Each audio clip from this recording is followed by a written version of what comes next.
Hello, techies. This is Miguelina Betty, aka Catwoman from Tech Valor, and welcome to my live stream. So, I almost didn't make it in time because my daughter was getting tested for her yellow belt. Spoiler alert, she passed. And she let me take videos and pictures, and she said I'm okay to share it on the stream. So, I'll make sure to do that today just to show you some pictures and quality with the Pixel 7 Pro. But first, let me go ahead and welcome Edward Smart. Welcome to the live stream. Hello, hello. So I've had the Pixel 7 Pro and the Pixel Watch now um, for about 48 hours, and I've been having some, experiences with it, and I just wanted to share that with you guys. So first, I'm going to share um, some pictures that I took with the Pixel 7 Pro. And before that, actually, I just wanted it to say that I did have it overheat on me once. And that's because I was doing a lot of things. So before I went into the dojo and started taking pictures, I was, rehearsing some articles. I was on YouTube, things like that. And then I decided that it was time to take pictures. So the phone was already hot when I started to take pictures and videos. So I had to just, turn off the screen of the phone for a while. I think it was probably like 15 minutes. Then it cooled all the way down, and then I was ready to go. So that's just something that I just wanted to be transparent about as far as overheating issue with the camera. Hello, Jojo the Techie. Welcome. Yes, Edward, there was some overheating issue. And I know that I'm not the only one either. So, just wanted to be transparent about that. Hello, BG Tech Life. Hey, welcome to the live stream. Also, I wanted to share that I did get it from Google themselves. I'm part of Team Pixel, so this was a gift from Google. So they gave me the Snow, which is the white colored one. There it is. This is what it looks like. I love it a lot. It was my second choice. My first choice was Hazel, but I'm happy that I got one either way. So yeah, I got my second choice, and they also sent over the Pixel Watch. So I'm wearing it right now. All right, I'll go ahead and share my screen. So the first picture that we have here is from last night. There was an orchestra playing. Well, not orchestra. It was students that did an orchestra last night, and it was pitch dark except for the stage. But when I took a picture with night sight, it looks like it's well illuminated. And then I also took a picture at 5x zoom, and it looks really good. Like, it just captures the details of the people, and I was just really, really impressed with the 5x zooms when I took that picture. Next is a picture of the dojo, which is a well-lit area. So this is 1x zoom. The kids are stretching. And then I did a 5x zoom to my daughter, which is the next picture. It's still stretching. There she is right there. And these were under good conditions. So then the next picture here is everyone taking a picture together who got their yellow belts. My daughter's all the way off to the left here. And then I also took some video as well. So this is video at 1x zoom of the orchestra playing, and then I went up to 2x zoom, and you could tell that it's not like really blowing out a lot of people. And then when it gets to 5x zoom, it looks really, really good. My only critique though is that when it goes from either 1 to 5x zoom, or when it goes to 2 to 5x zoom, it kind of jitters, and it's kind of annoying. It's not as smooth as when you go from 1 to 2. So at the beginning of this video, let me just start it over. I had it at 0.5x zoom, so this was the ultra wide, and everything looks really blown out. And when I noticed at other people's viewfinders, that's how it looked like. When it got to 1 time zoom, some people are blown out, but not completely, and it still looks really, really good. And then I zoom in again to 2 time zoom. So this is not 2 time zoom yet because it had that little slider, and it was kind of annoying because I wanted to go directly to 2 time zoom. But I finally got it to 2 time zoom, and then I did it again to 5 time zoom, and it just looked really, really good. So this was yesterday, last night. Again, it was not great conditions. This is nighttime inside of a theater, and this is mostly when you're going to want to do these types of videos, right? Capture moments of your family members doing things. And um and this is like real world scenario. So this is at 5 time zoom, and it really did really, really great.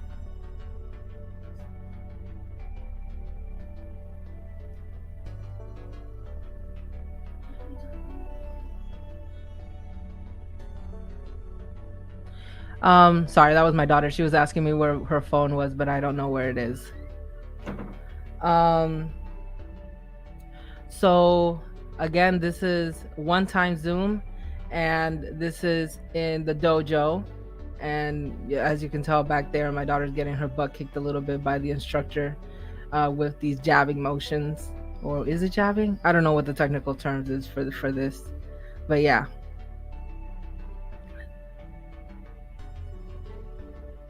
And then I'll just go over. Actually, no, you can see this guy getting his butt kicked a little too.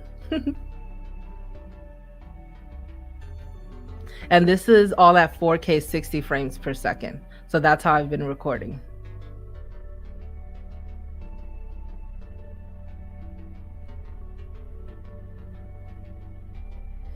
So this one is technique. And this is my daughter all the way here in the corner. So I just zoom into her. This is, I think, 2 time zoom. Yeah, this is at 2 time zoom. And I'm just focusing in on her. But there's 2 children in front of her, so I can't get her all the way. But as you can tell, they're doing techniques. Okay, this is 5 time zoom now. So I went to 5 time zoom, and it looks kind of a little bit blurry, very, very noisy and grainy. So I went back to 1 time zoom. So I just noticed that while I was recording.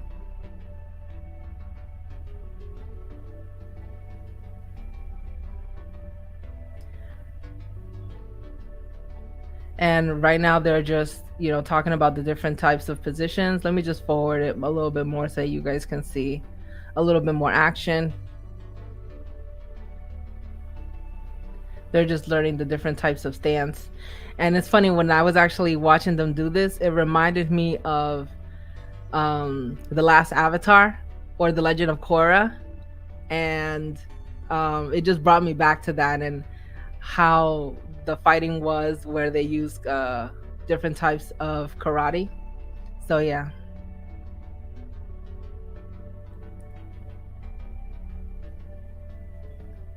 And let me just forward a little bit so you guys can see. Oh, okay, there they are, doing the different types of power stances. And this is all they had to learn it from memory, and it's part of the test. And this one, I believe, is a 27-point move when they announced it. And so, like, remembering all of those different positions, it's kind of like choreography. So yeah, this is pretty cool. All right, so this is Helena breaking the board, and it was not a thin board. If you can see right here, it's a pretty thick board, right? And so they said, measure twice. So she measured twice, has her power stance, and then she goes right through. There you go. I was so happy for her. She did a great job. When they were asking, kind of like the technical terms, like, what do you do when this happens? Or what do you do when that happens? She was very knowledgeable, and she received a lot of praise from her senseis because she remembered a lot of the technical terms.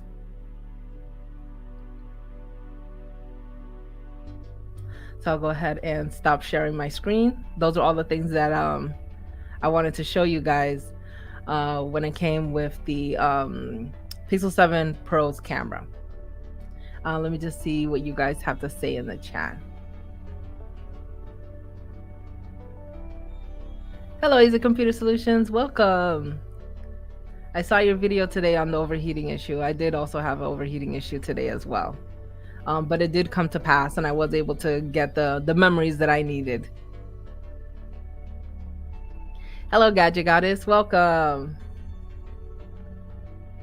Hello, Johan. Welcome. Hey, Ray Johnson. Welcome.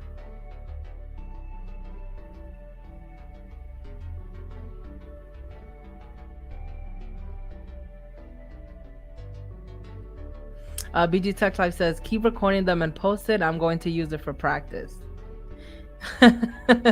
You're going to try to do the karate moves? That's funny. Yeah, go ahead. Let's go to the car and check. Yeah, she's going to go see if she left her phone in the car.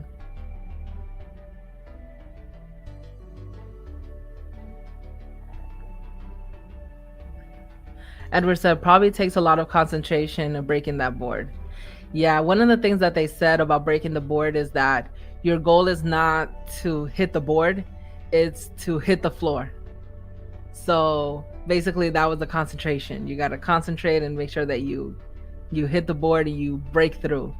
And they also said too, like, you'll be sparring with the person that you're going to be breaking the board on top of. And one of the things they're going to remember is if you slipped up and hurt their leg. So I just found that kind of funny.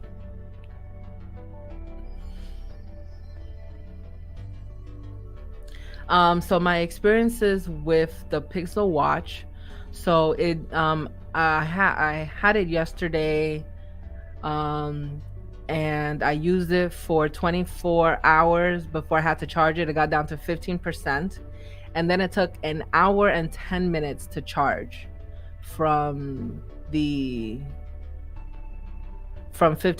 to 100%. So that's how long it took to charge. And then I did talk using the talk feature with it, and the calls do come in clear. It's loud enough for me to understand it. And then also with the watch, it was clear for my husband to hear me on the other line, but there was a problem while I was driving where he was only hearing every other word, and I don't know if that was a connectivity issue or if it was the watch. So it kind of had to cut our conversation short. But when I am home, I didn't have that issue. That issue only happened while I was driving. So that was just one thing that I wanted to talk about. Yep. So I'll go ahead and also just take off the watch and show it to you guys. Watch. I love it. I like it a lot. I like it a lot more than I thought that I was going to. I thought that because it was kind of small, that it was gonna be kind of like not really good on my wrist, but it's actually just big enough. And this is me coming from the Gear S3. That was the last watch that I used. And I think actually this is like a perfect fit for me. So yeah.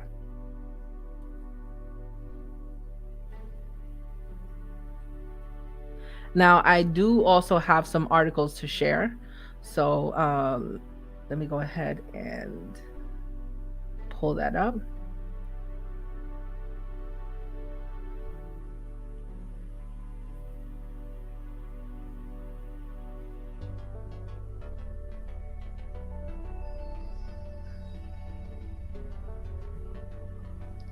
Oh, Jojo the Techie says, I like how the watch matches the phone. Yes, and congratulations on your Hazel. I know that was your first choice, so congratulations to that. Hello, Tech for Your Needs. Welcome. Hello, Clifton Oubre. Welcome. So I'll go ahead and share this article. So this is from Google. It's called Project Starline. Feels like you're there together. And there's like a screenshot of it. says people love being together to share, collaborate, and connect. And this past year, with limited travel and increased remote work, being together has never felt more important. Through the years, we've built products to help people feel more connected. We've simplified email with Gmail and made it easier to share what matters with Google Photos and be more productive with Google Meet. But while there have been advances in these and other communication tools over the years, they're a far cry from actually sitting down and talking face to face. We looked at this as an important and unsolvable problem. We asked ourselves, could we use technology to create the feeling of being together with someone just like they're actually there? To solve this challenge, we've been working for a few years on Project Starline, a technology project that combines advances in hardware and software to enable friends, families, and coworkers to feel together, even when they're cities or countries apart. Imagine looking through a sort of magic window, and through that window, you see another person, life size, and their three dimensions. You can talk naturally, gesture, and make eye contact. So here it shows a GIF of two women, they're sisters actually, and one of them is holding up their baby to show their sister. Next GIF here we have a mother and son, and they're talking. Next GIF here we have mother and son talking as well, and they're talking a sign language in the Starline. And then lastly, we have two friends talking to each other as well in the Starline project.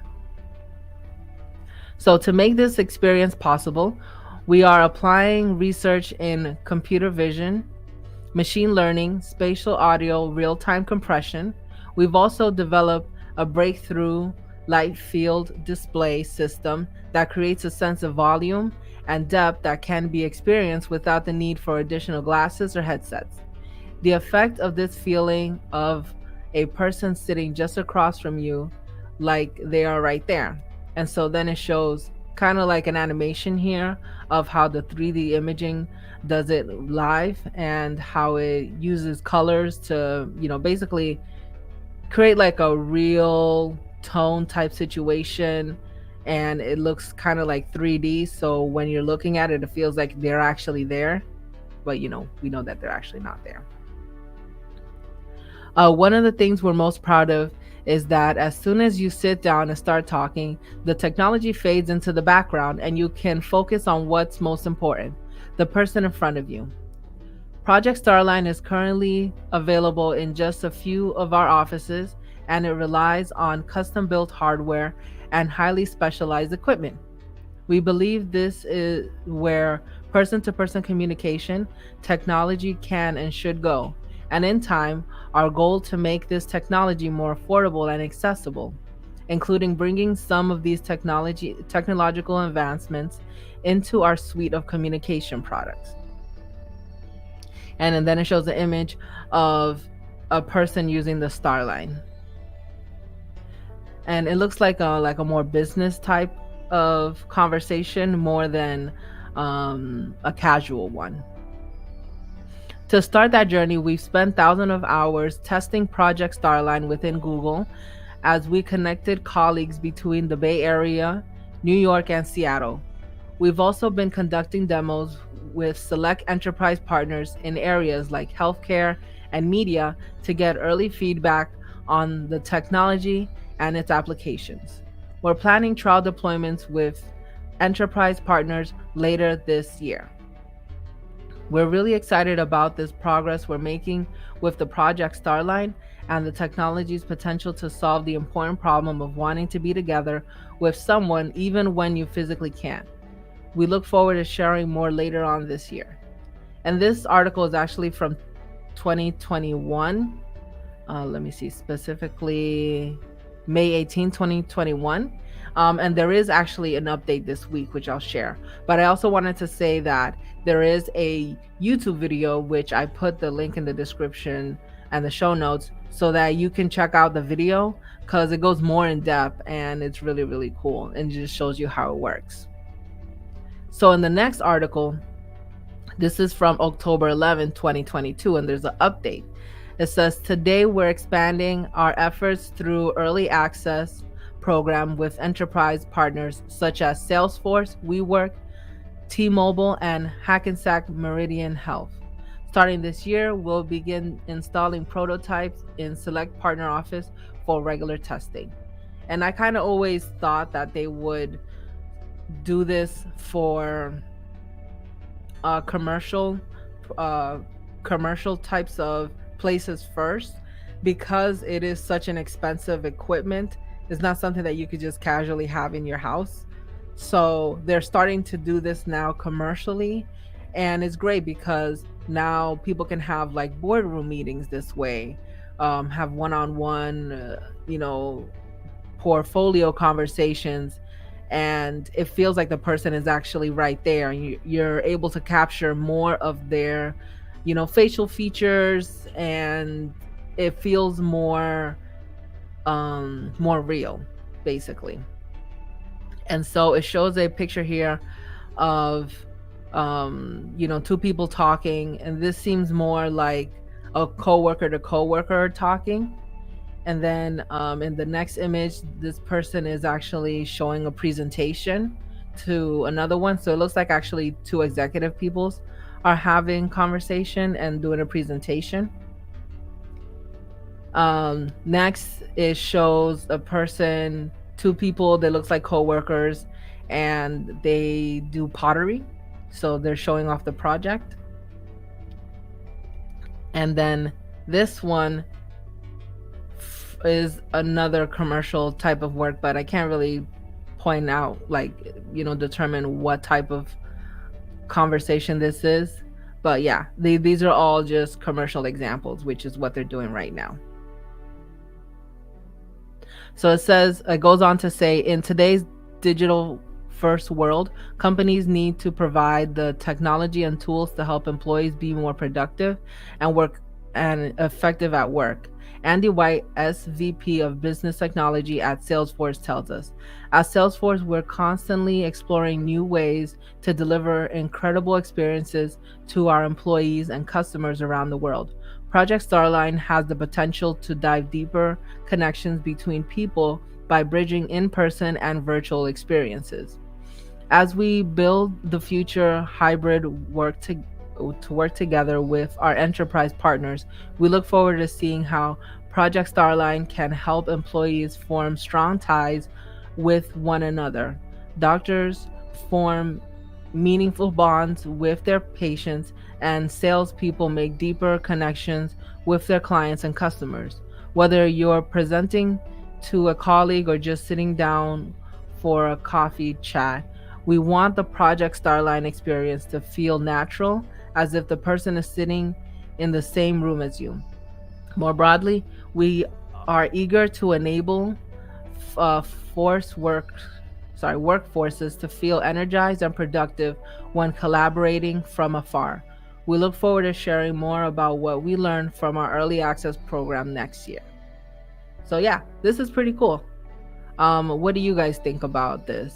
I know that if, like, let's say it was a business to business type of situation, it would have to be a really like solid connection, because to have an expensive equipment, for example, let's say one in New York and one in Seattle, in order to have conversations about a business to business, that would be, that again would have to be a really strong connection.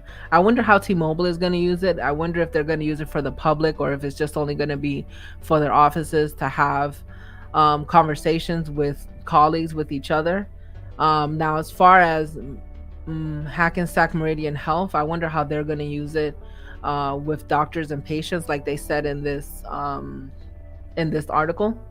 Yeah, I just think this is a really cool feat in technology, and I just wanted to share that with you guys. So let's see what you guys have to say in the chat about this. Hello, how are you, boy? Welcome. Hello, good evening, Spectacular Gadgets. So Michael Cochran said, I've been trying to avoid Pixel 7 content so I don't talk myself into buying another phone. I don't need another phone. It's tempting. Google is paying $245 for a Pixel 3 trade-in. I paid $75. Okay. Well, in that case, it might be a good deal for you to get it, because when will you get so much money for a Pixel 3 again? That's just something to think about. But if you really, really don't need another phone, then just hold on to it. You could just keep it as a loaner, not as a loaner, but in case of an emergency or something like that, you'll have your Pixel 3 if there isn't any problems with it.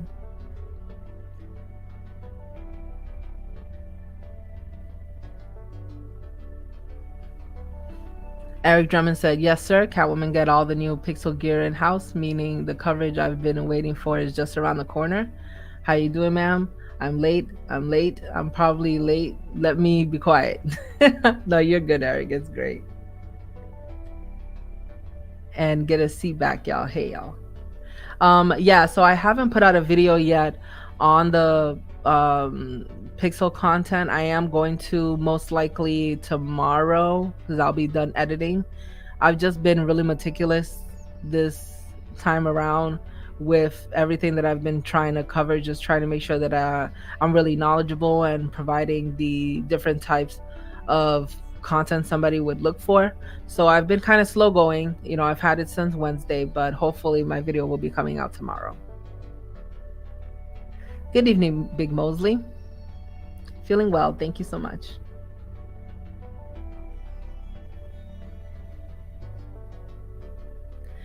Eric Drummond said, that's what I was thinking. It could be a very compelling Zoom competitor. Yeah, it would be a Zoom competitor, but it's going to be an expensive one. So hopefully as time goes by, the parts and everything will get cheaper, and you won't need such a large footprint in order to do this. But I'm excited for this type of technology to become available for the public, or to be purchasable or something like that. I think that's going to be really, really great. But in the meantime, the fact that they're testing this out commercially and they haven't stopped is a good sign, because with Google, we know that they tend to shut down a lot of their projects. So yeah.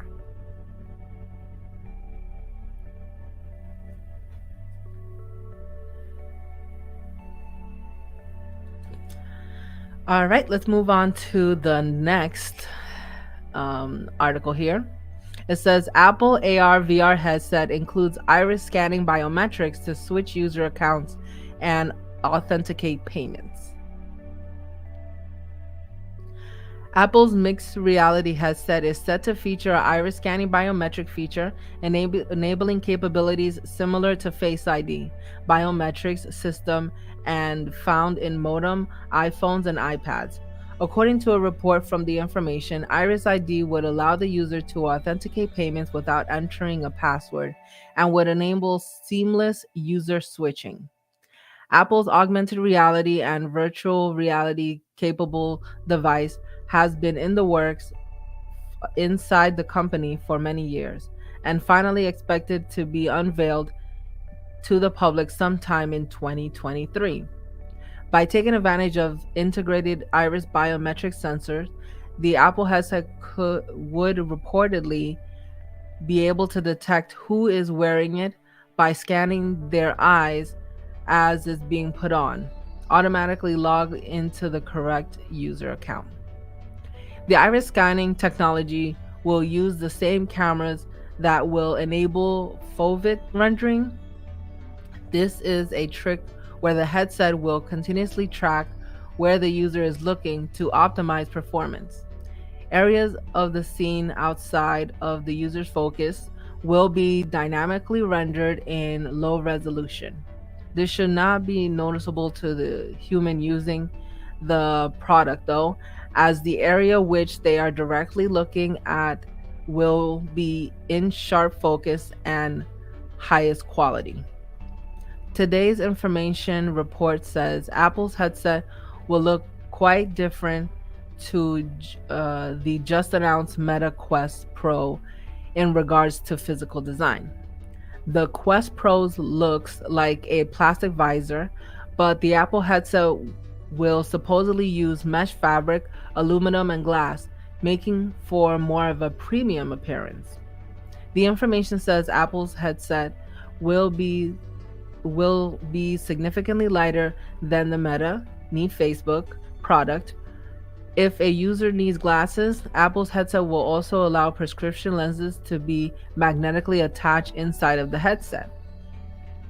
Apple's first headset product is expected to be aimed at the high-end market, featuring super high resolution displays, one for each eye, as well as an outward-facing display that shows the facial expressions of the user wearing the headset.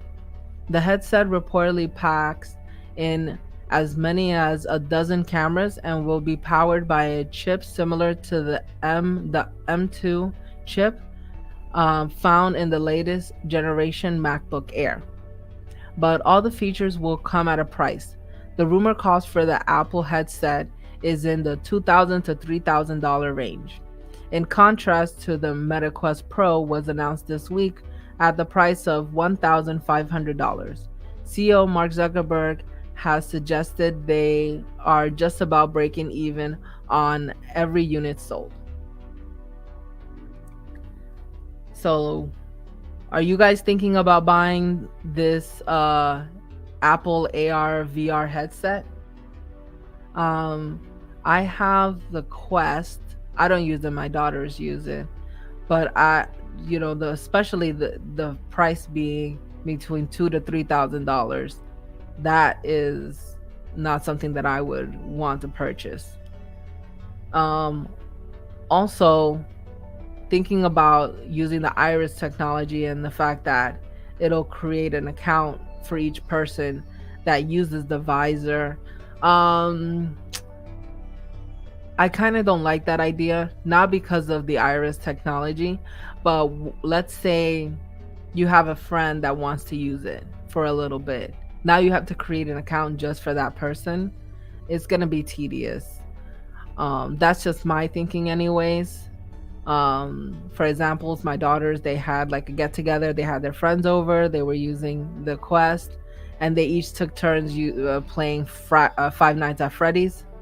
And they didn't have, each and every one of them didn't have their own account. We were just going off of one account, right?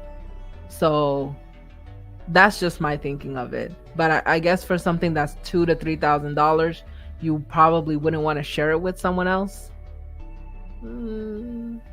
Yeah, there's a lot to think about here.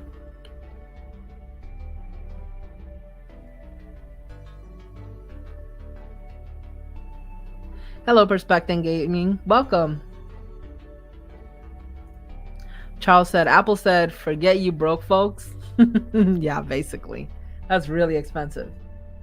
Barry Johnson said, not for me, not really into AR, VR. Edward Smart said, no. Perspective Gaming said, wow, that's not for me. Over my pay grade, LOL. Yeah, same here. Yeah, so we're all kind of thinking the same thing. Charles said, as the great Barry Johnson says, Apple is about them dollars. Yeah, basically. Yeah.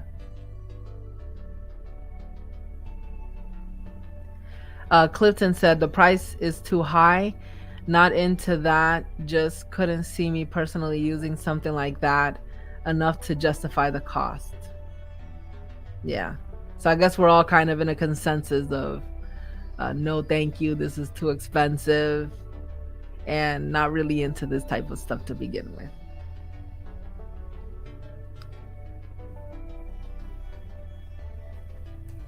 Let me just get a sip in.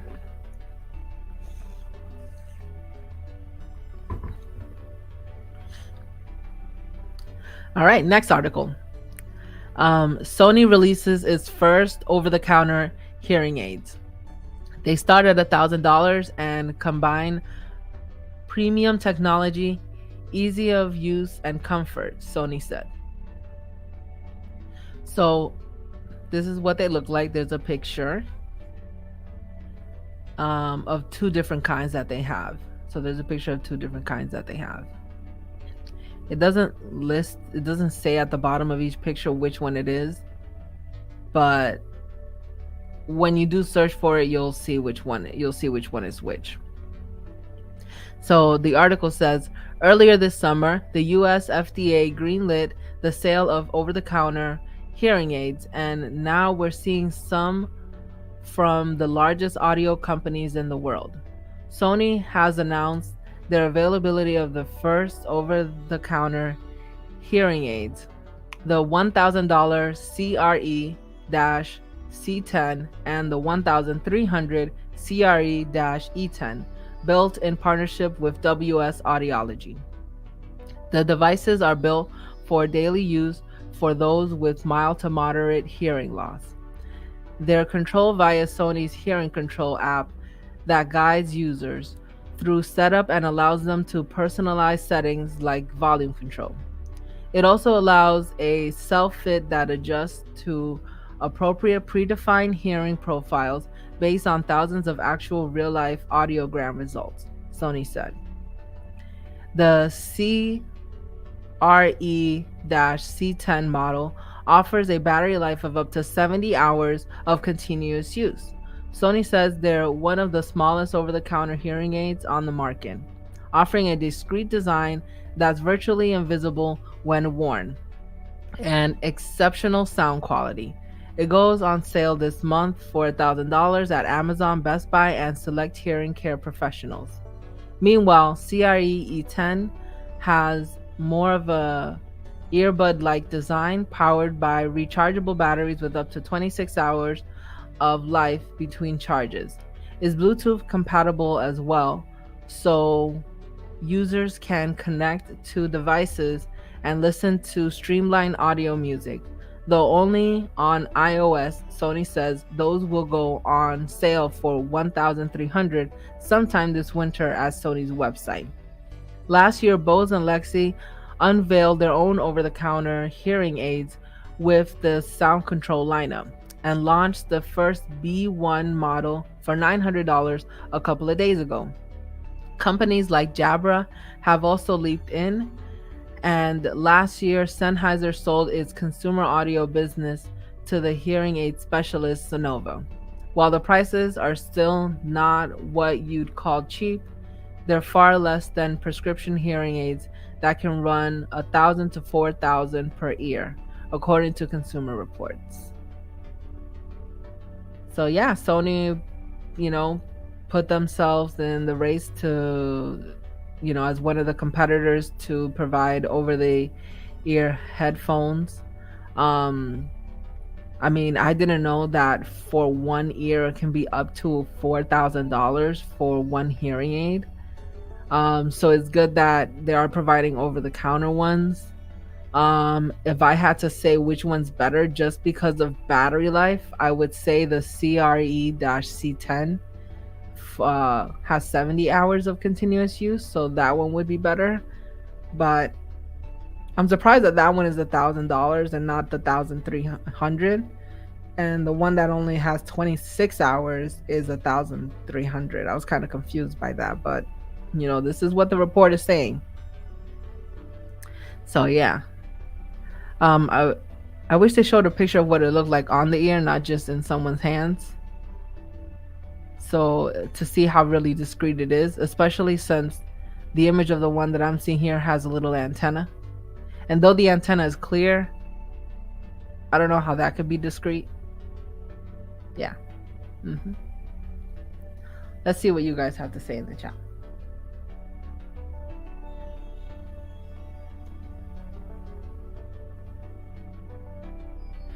Okay, so Johan said, hell no to the no. I think that's because of the last article talking about no Apple AR VR.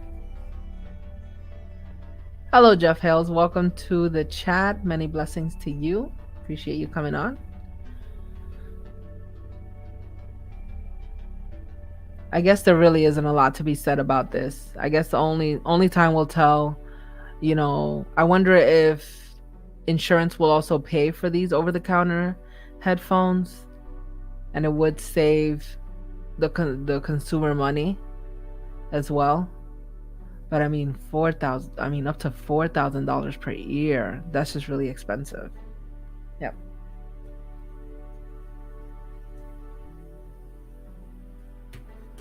All right, on to our next article. So, Signal to remove SMS and MMS support from Android app. So, third-party messaging application Signal is set to remove the ability to send SMS and MMS messages from the Android application to enhance privacy and security. In a blog post, the messaging firm has confirmed that Signal will soon remove the ability to send SMS and MMS messaging from the Android app. The statement suggests that SMS support no longer makes sense, but the reason for the decision have been fully detailed throughout the extensive post. Quote, in order to enable a more streamlined Signal experience, we are starting to phase out SMS support from the Android app. You will have several months to transition away from SMS in Signal, to export your SMS messages to another app, and to let the people you talk to know that they might want to switch to Signal or find another channel if not, end quote. A majority of reasons for the removal of SMS support is the insecure nature of the protocol. Signal states that this is inconsistent with its values and what users come to expect of the platform. Telecom data breaches are also cited as another reason that the change is coming, despite the likely complications for users. The complications fusing SMS and native Signal messages appear to be another reason for the removal. In select regions, confusion means that some users may incorrectly send high-cost SMS messages rather than native comms to contacts. By removing it, there's no longer any confusion. This is true for many other messaging apps like Telegram and WhatsApp, which do not have SMS or MMS function. Instead, multimedia and text contact is sent through a native app protocols. Sadly, this does mean that you will no longer be able to use Signal as your default messaging application for your Android smartphone once SMS support is fully removed in the coming months. Because of that, it is suggested that you transition to a new default application on your device. You may want to disable this function now and can check by heading to Signal, Account, select Chats, SMS, MMS. If SMS is enabled, you may need to export it to another app. Luckily, Signal will start to send out notification prompts to switch for anyone using the messenger over the coming weeks. So yeah, it's kind of sad that that's happening, just because people liked to be able to have that end-to-end encryption with SMS, but they really were the only ones that were doing that, and it's their prerogative to get rid of it. Just wanted to share that with you guys in case you do have it as your default SMS messaging app, just to be able to turn that off now and to use another app. So yeah, just wanted to share that with you guys.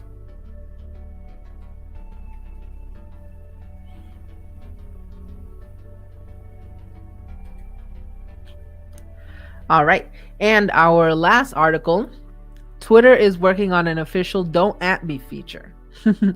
A test of the feature lets you allow mentions from anyone, only people you follow, or nobody at all. Twitter is working on a feature that lets you control who can mention you, with the test version discovered by app researcher and engineer Jane Machung Wang, letting you block mentions completely. Twitter's privacy designer Dominic Camozzi confirmed that the feature is in the works and a now deleted tweet and solicited feedback on it from the community. Letting Twitter users limit who can add them would be pretty fundamental shift in how the platform works, making it so you may not be able to reach out across platform to a stranger or say hi or point something out to them. Of course, it could also prevent bullying or harassment campaigns and give marginalized users another tool to protect themselves. And then there's an example image here of the tweet and what it looks like to turn off mentions. The screenshot posted by Wong shows controls that lets you make it so anyone can mention you, which is how Twitter currently works by default. Limit mentions to just the people who you follow or turn them off entirely.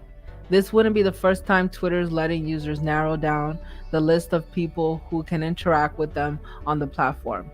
In 2020, it launched a feature that lets you limit to who can reply to a tweet to just the people you follow or people you mention in a tweet. And its recent Twitter Circle features lets you make it so only a select group of people can see certain tweets.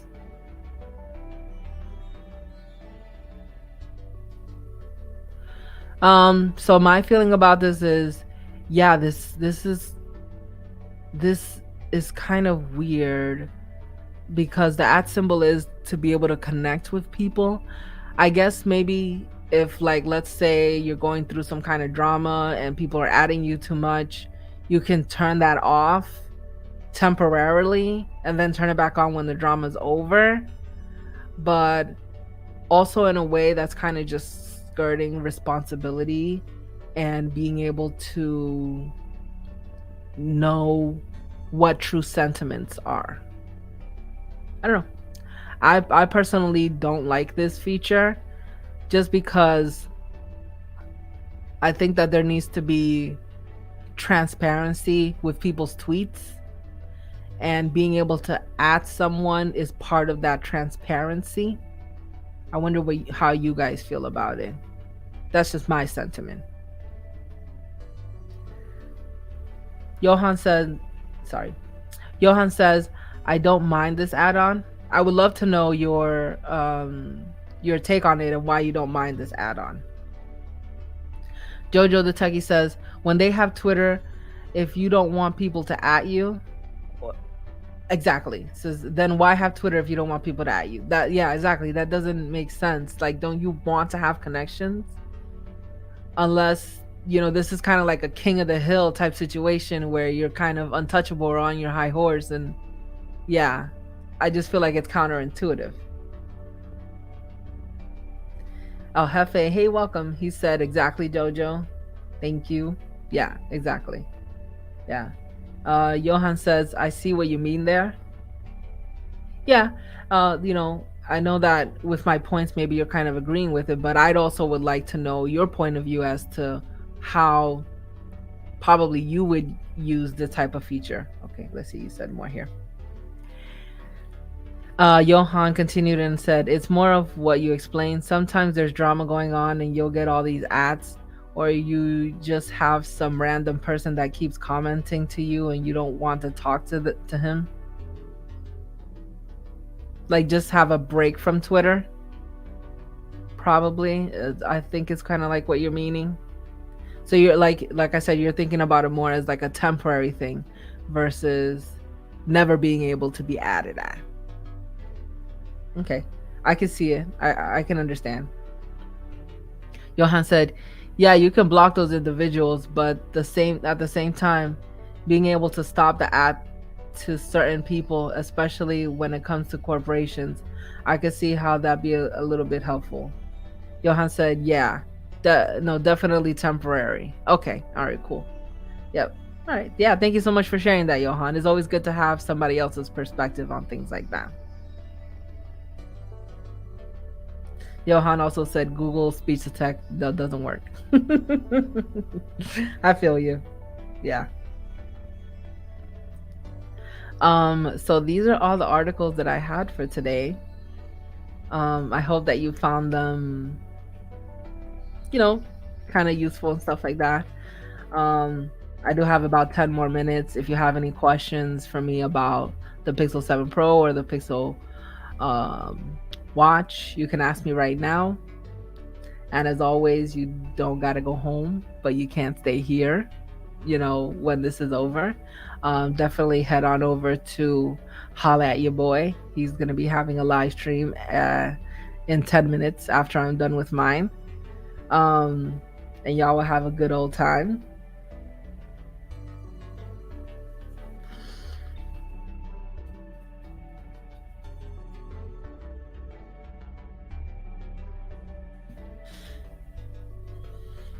Hey, hey.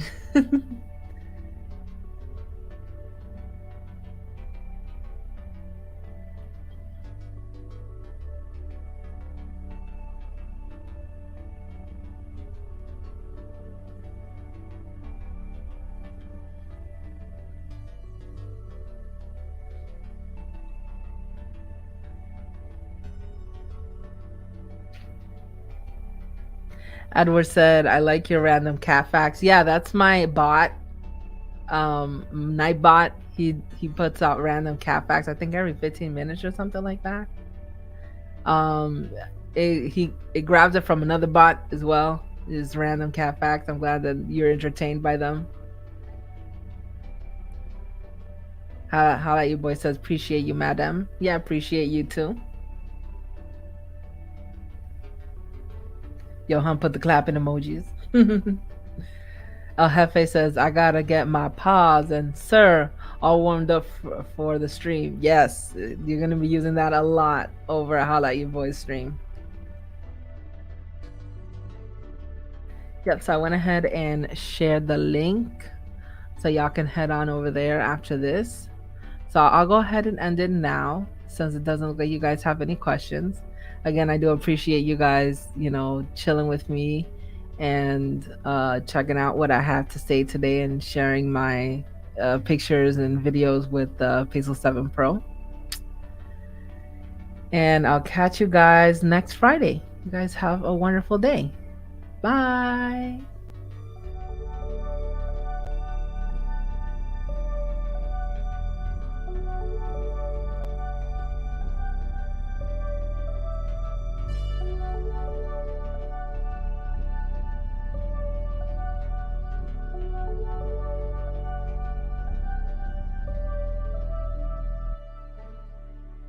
Tech Valor.